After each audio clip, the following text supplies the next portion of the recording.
할렐루야. 여러분 감사합니다. 주님께서 제자들을 둘씩 짝지어 보내신 일이 있습니다. 언제나 예수님은 우리를 부르실 때에는 보내실 곳이 있었습니다. 여러분이 있는 자리가 주님이 보내신 자리로 믿으시기를 축복합니다.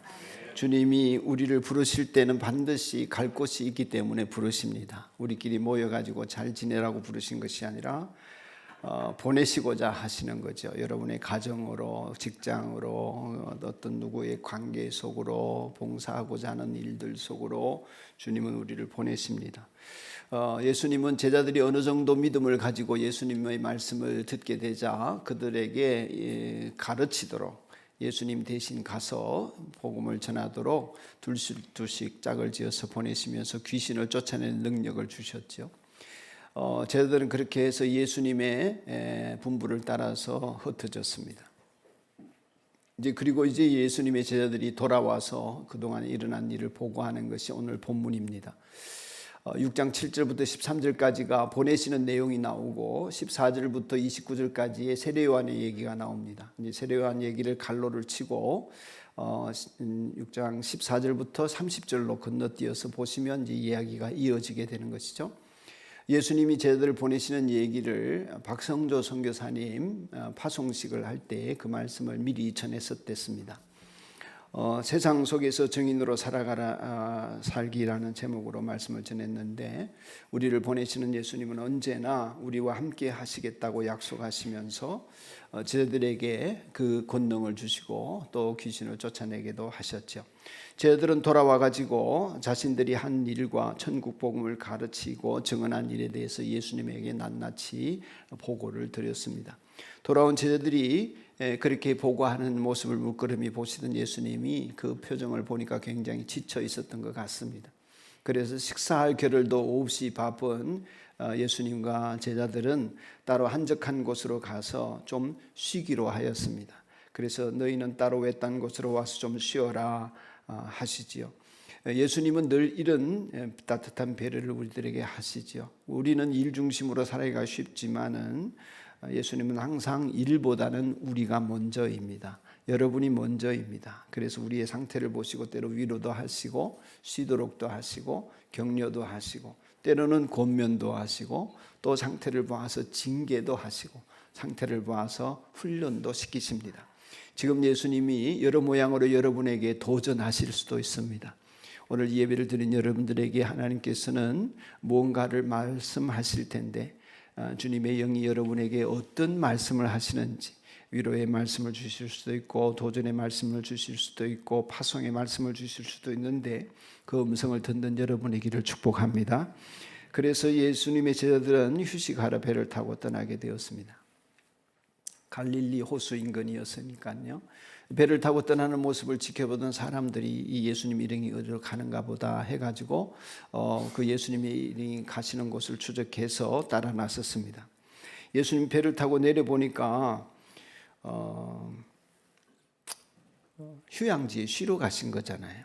그런데 사람들이 또 너무나 많이 몰려 있는 것입니다. 너무나 많은 사람들이 몰려와서 예수님은 쉴 수가 없었습니다. 제자들도 쉴 수가 없었지요. 아니 휴양지까지 따라왔냐 이러면서 난감하고 불편해 하실 수 있는데 예수님은 그들을 물끄러미 보시다가 심정에 이런 마음이 들었습니다. 목자 없는 양같이 헤매는 영혼들이구나, 이렇게 생각이 드셨습니다.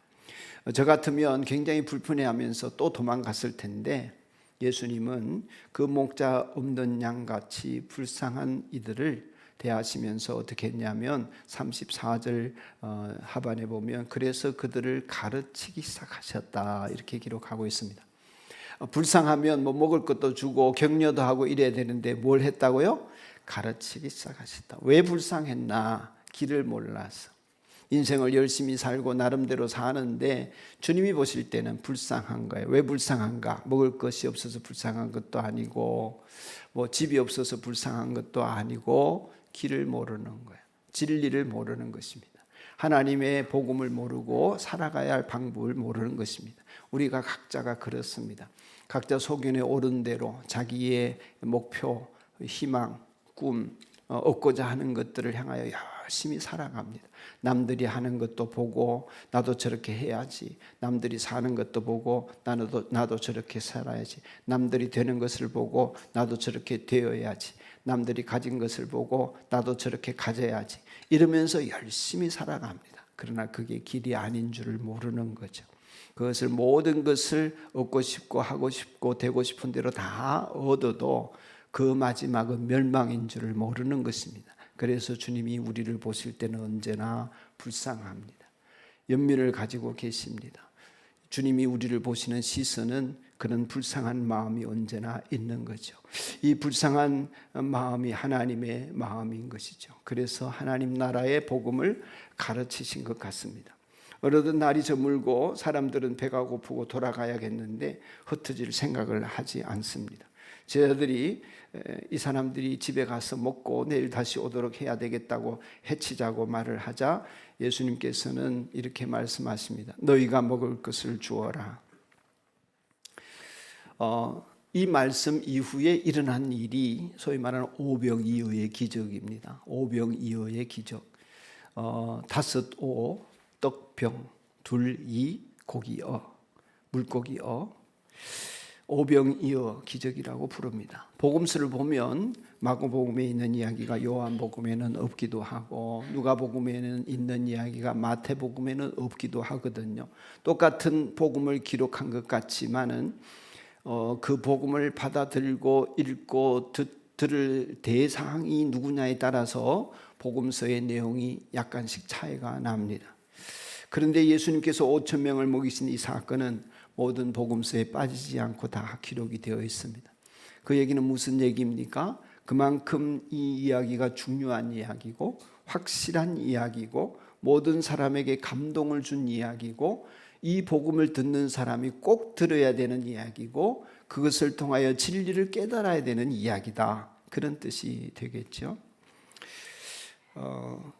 그렇다면 이 이야기가 그렇게 중요하고 모든 복음서에 기록되어진 것이 기적이 일어났고 많은 사람들을 먹였다는 것 때문일까? 제가 그렇게 보기에는 어렵다 하는 생각이 들었습니다. 왜냐하면 많은 사람을 먹인 이야기보다 더 놀라운 기적들도 많이 있지 않습니까? 죽은 자를 살린 이야기도 있고요. 무리를 걸으신 이야기도 있으니 말입니다. 그러니 기적이 일어났기 때문에 이 말씀이 모든 복음서에 기록되었다 하기에는 다른 비밀이 숨어 있다 이렇게 보여지지요. 그러니까 우리는 이게 너무 놀라운 일이기 때문에 이게 과연 어떻게 이런 일이 일어났을까? 예수님이 떡을 나누어 줄 때 불어났을까? 사람들이 받았을 때 조금 받았는데 커졌을까? 물고기는 또 어떻게 나누어졌을까? 참 신비로운 일이 아닐 수 없습니다만은 우리는 그것이 궁금한데 성경은 그것은 예수님에게 자연스러운 일이다 이렇게 보시는 것 같아요. 기적보다 더 중요한 것이 뭘까? 그 메시지는 급하게 결론을 말씀드리자면 사랑이다. 사랑.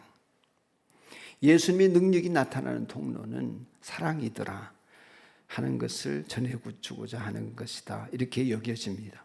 예수님께서 사람들을 사랑하셔서 능력을 나타내셨습니다.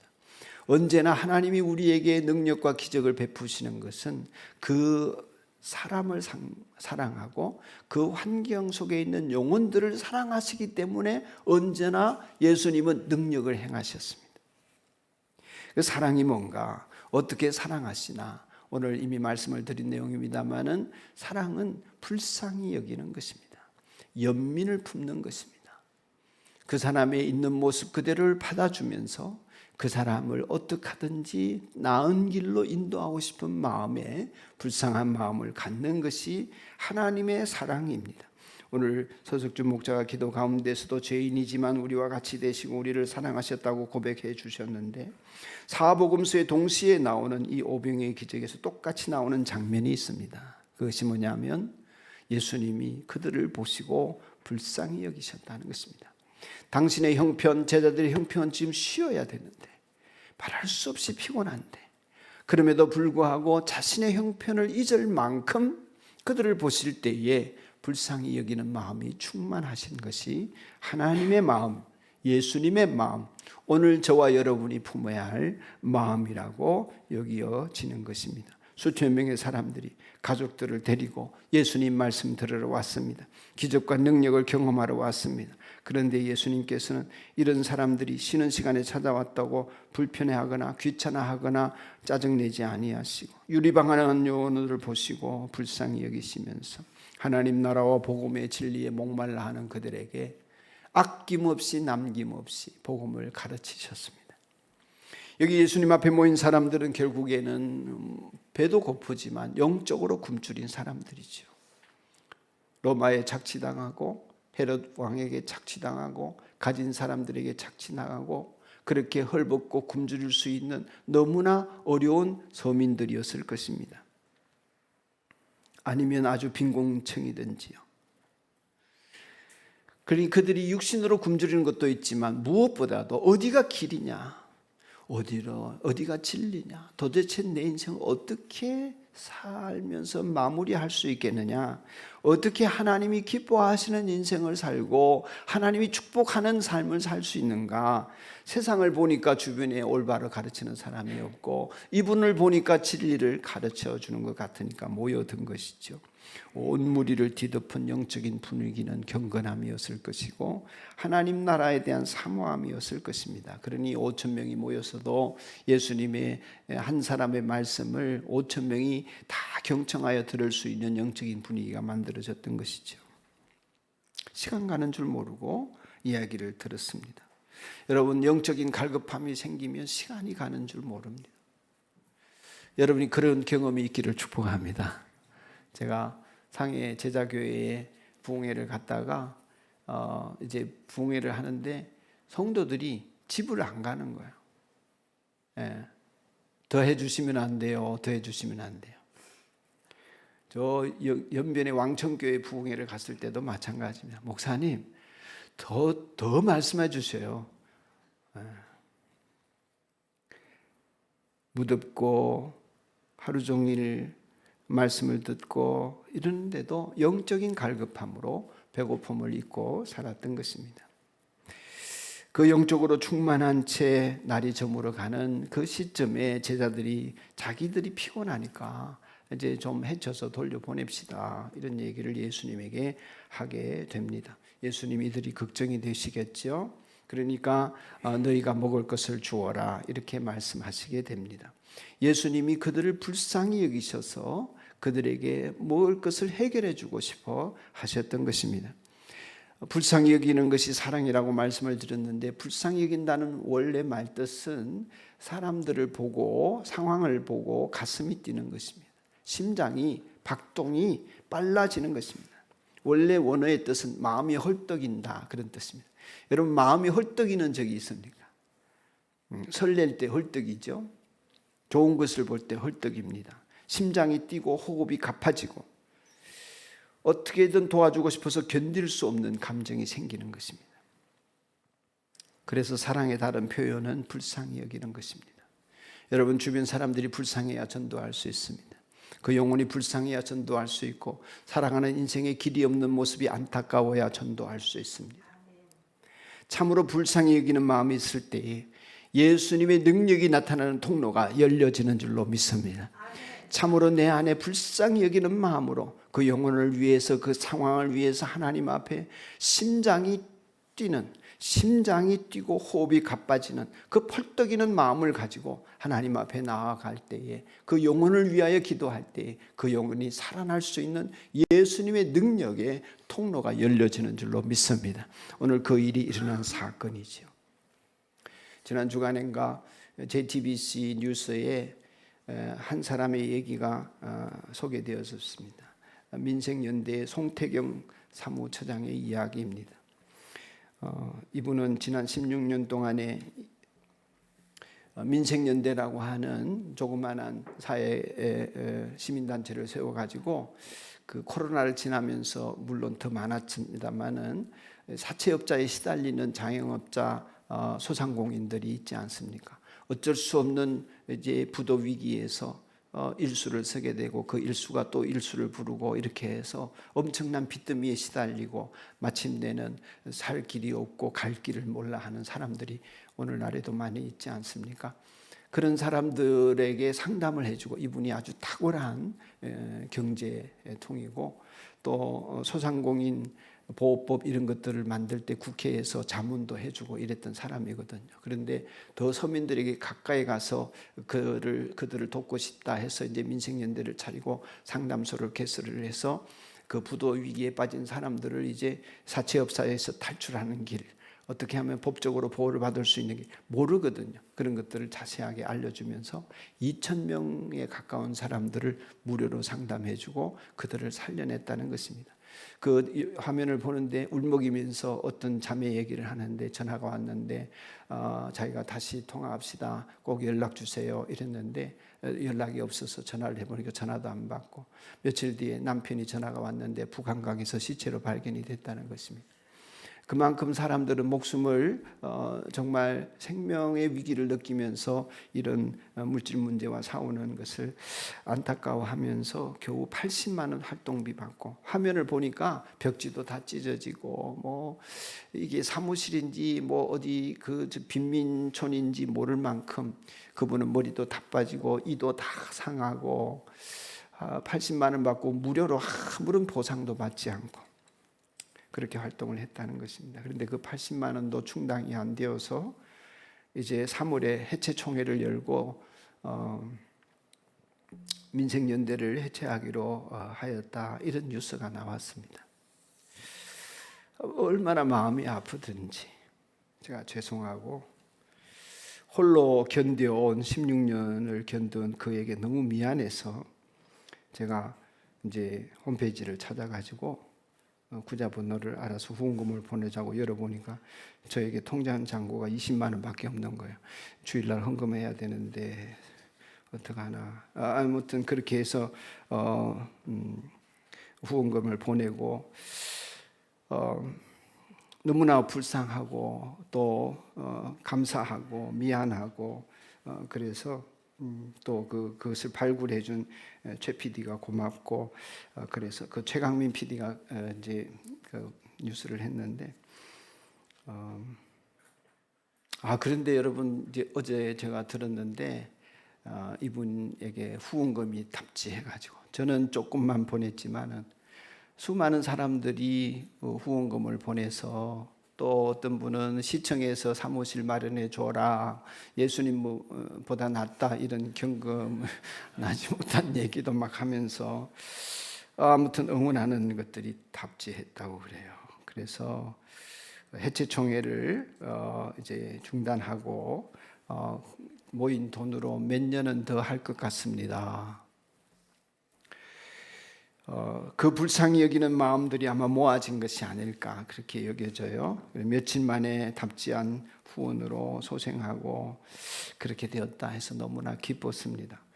불쌍히 여길 때 예수님의 능력이 나타난다. 할렐루야. 우리가 예수님의 능력이 나타나는 통로는 누군가를 사랑하고 불쌍히 여길 때 하나님이 일하시는 축복의 통로가 되어질 수 있는 것입니다. 불쌍히 여기는 것이 사랑이라면 예수님 그렇게 우리를 불쌍히 여기며 사랑하시기 때문에 우리를 용납하시고 사랑하시고 용서하시고 우리의 길이 되어 주시는데, 또 다른 사랑은 끝까지 책임지려고 하는 것이 사랑입니다. 예수님께서는 이 사람들을 어떻게 먹일지 고민한 제자들에게 너희가 먹을 것을 주라. 이 말씀이 처음에는 제가 이해가 되지를 않았습니다. 제자들이 돈을 가진 것도 아니고 들판에 무슨 상가가 번져 슈퍼마켓이 있는 것이 아니고 대형 슈퍼가 있으면 몰라도 어떻게 이 수많은 사람을 먹이겠습니까? 그런데 아무리 계산해봐도 생각해봐도 답이 나오지 않는데 너희가 먹을 것을 주어라. 이 말의 뜻은 무엇일까요? 과연 제자들이 실제로 먹어야 된다는 얘기일까요? 아무리 생각해도 그 얘기는 아닌 것 같아요. 그래서 주님께 묻기를, 주님의 의도가 무엇입니까?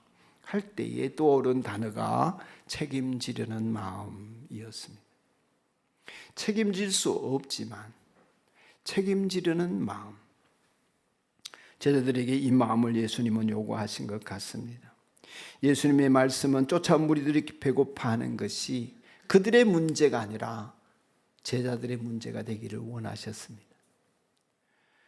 힘들고 괴로워하는 사람들이 저들의 문제가 아니라 그 문제가 내 문제로 여겨지는 그런 사람이 되라 하신 것 같습니다. 결국에는 우리 인간의 문제가 하나님의 문제고, 예수님께서 우리와 더불어 먹고 마시겠다고 하는 것도 우리의 괴로움이나 슬픔이나 기쁜 모든 것들이 예수님의 것으로 동일시 하시겠다는 뜻 아니겠습니까? 그러니 우리 주변에 힘들어하는 사람들, 배고파하는 사람들, 쫓아와서 진리를 듣고 하지 않은 사람들의 모든 갈망과 요구와 필요가 나의 문제로 동일시되어지기를 주님은 제자들에게 원하셨던 것 같습니다.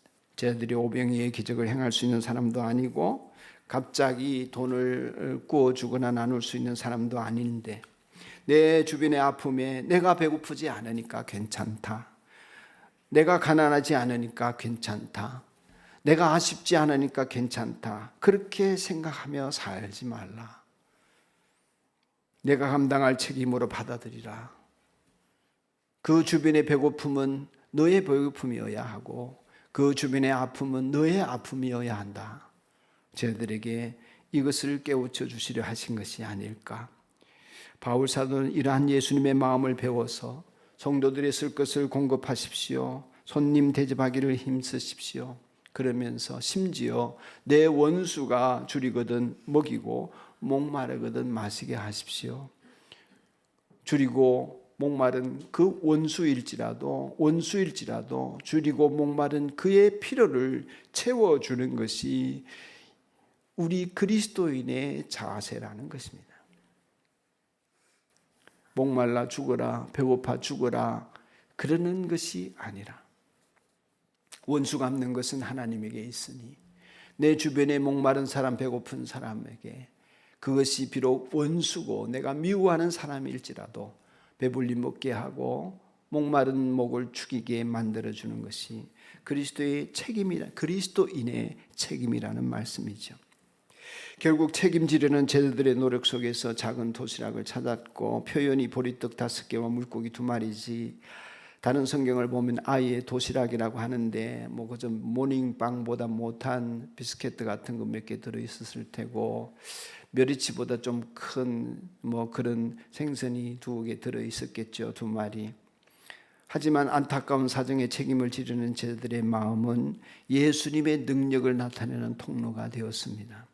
책임을 지르는 그 마음에서 찾아낸 그 도시락이 예수님의 능력이 나타나는 통로가 되었다면, 오늘 우리가 책임질 수 없는 일이지만은 불쌍히 여기며 사랑하는 마음으로 이웃의 문제를 내 문제로 여기며 책임지려는 태도를 보일 때에 그 사랑하는 마음을 통해서 예수님의 능력은 나타나게 될 줄로 믿습니다.